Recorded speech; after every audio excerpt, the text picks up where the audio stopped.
So I don't know how avid of a Scott video watcher you are, but a few videos back, I referenced 1 Corinthians 13, this idea that we've been doing love wrong. And that one of the things that we're called to do as people who are supposed to be loving each other is protecting. Love always protects. One of the things that I will tell soon-to-be married couples that I do any kind of premarital counseling for, I will tell them that one of the things you're going to have to learn how to do is protect your significant other from themselves. Now, this doesn't mean that you need to employ straitjackets and whatever else you would use to restrain somebody. Nothing crazy or psycho like that. We're not talking about folks who are prone to hurting themselves, although that's a very real thing for some people, but that's not what I'm talking about. You see, you and I have a real bad condition called sin, and whether you would admit this or not, we love our sin. If we didn't love our sin, we wouldn't do it. So part of being a Christian is learning to hate that part of us and to put that part of us to death. Well, as soon-to-be married couples are going to find out that you and I have a lot of self-destructive behaviors. And self-destructive behaviors don't just include some of these biggies like maybe anorexia or bulimia or whatever. No, those, again, are serious issues. But love protecting means that no matter what you do or say, I'm going to remember who you really are and treat you that way, not in the moment that we're in now. Because the way that you're acting now is not you. And I do the same thing. There are days that I act like a complete moron, and Shelly knows that's not really me. There's other crap going on, and so she overlooks that in order to protect me from myself. Well, one of the things that we're learning with these 3 new little ones, and I hope you're not sick of talking about them, but like it or not, that's my life, so you're going to hear about it. We're learning different triggers for these 3 little kids. Now, I would love to be able to tell you that these 3 little ones don't have any self-destructive behavior, that they are perfect little angels, and they really are cute, by the way. But they've been through a lot of stuff.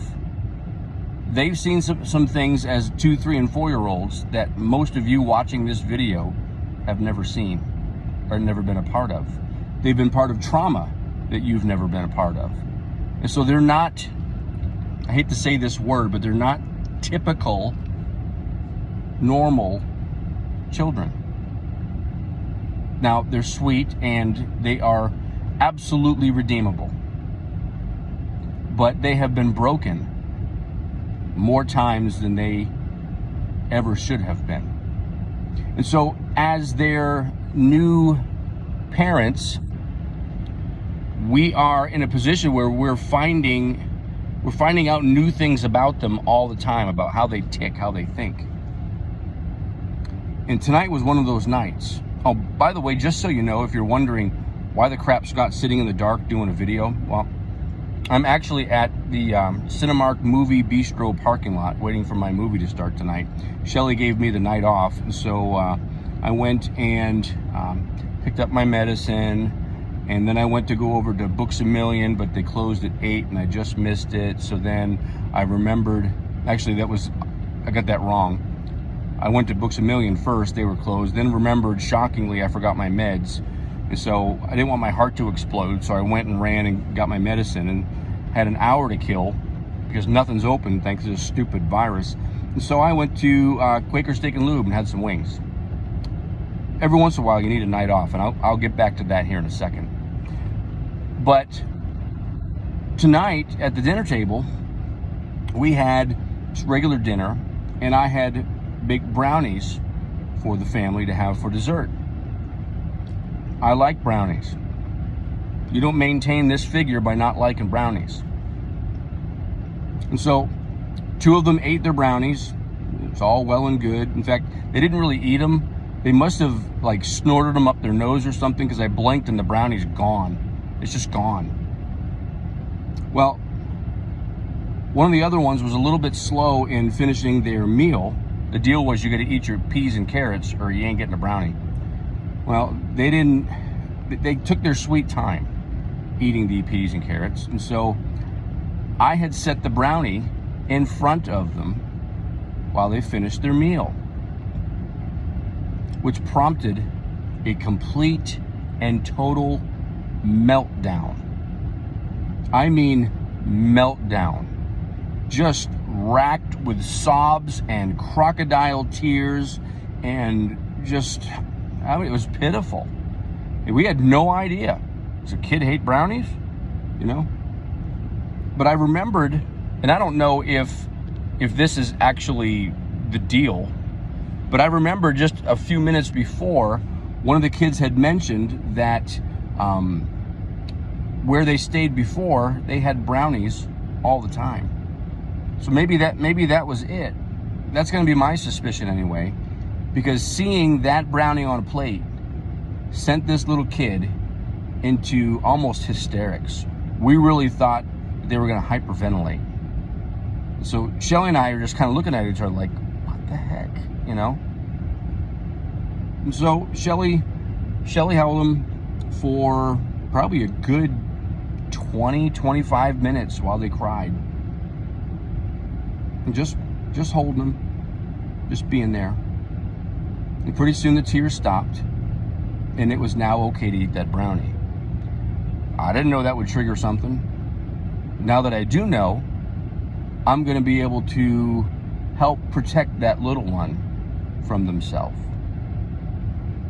Maybe chill on the brownies for a while and do something else.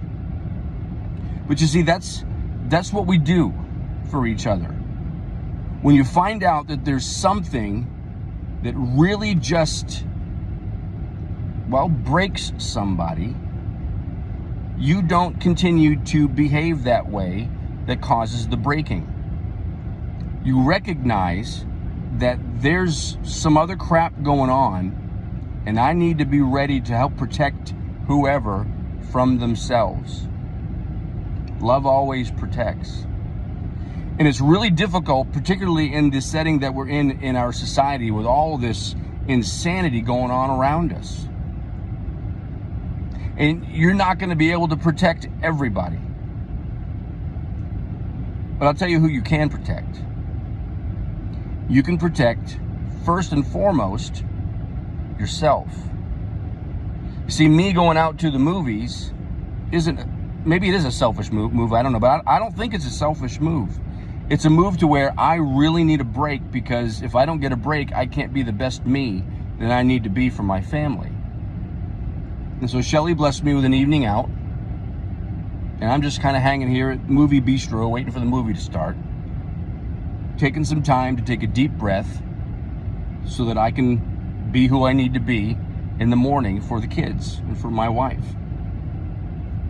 The second thing is, you need to make sure that you are protecting your significant other from themselves, where you know the truth of who your closest loved ones are and who they really are, and you need to learn to see through some of the fog that they might be producing, maybe out their mouth or out of their nose or ears or whatever. And remember who they really are, so that your reactions can be such that are appropriate to who that person is. If you're married to a loving husband and he has a bad day and he snaps, well, do you hold that snap over his head, or do you realize that's not who you really are? So let's move past this.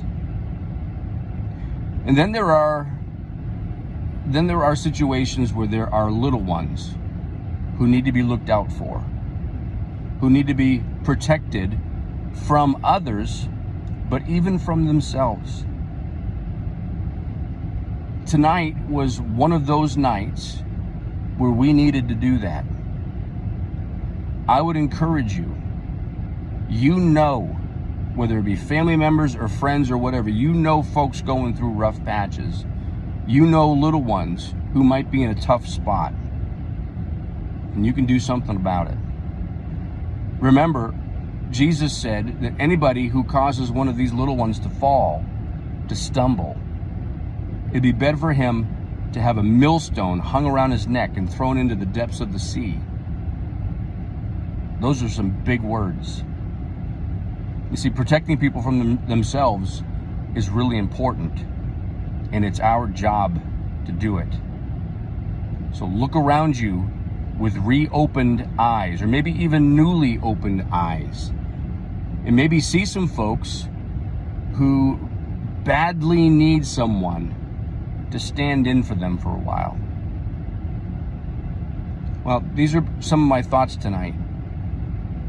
If you're having a meltdown, like I do pretty regularly, take a deep breath and protect yourself so that you can protect someone else.